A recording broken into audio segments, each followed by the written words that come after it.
নবীজি আসছেন, দেখানো হচ্ছে, এবার শোনেন, দেখানো হচ্ছে একদল মানুষ যাদের আঙ্গুলগুলো লম্বা লম্বা তামার লম্বা নখর, নখর বোঝেন? নখর, গাল এভাবে হ্যাচড়াচ্ছে, নিজের গাল নিজে হাঁচড়াচ্ছে এবং নিজের দেহ থেকে গোশত তুলে ফেলছে, ভক্ষণ করছে। নবীজি জিজ্ঞাসা করলেন সাল্লাল্লাহু আলাইহি সাল্লাম, এরা কারা? কি কারণে এদের শাস্তি হচ্ছে? তাকে বলা হলো, এরা আপনার উম্মতের সেই সব ব্যক্তি যারা সবসময় গীবত আর সমালোচনায় ব্যস্ত থাকত। শিক্ষা নিয়ে নেন, আমার মনে হয় না আমার কিছু বলার প্রয়োজন আছে।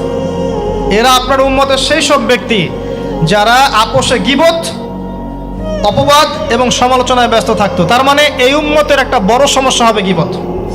এটা কিন্তু দেখে এসেছেন নবীজি, ফিউচার, তাই না?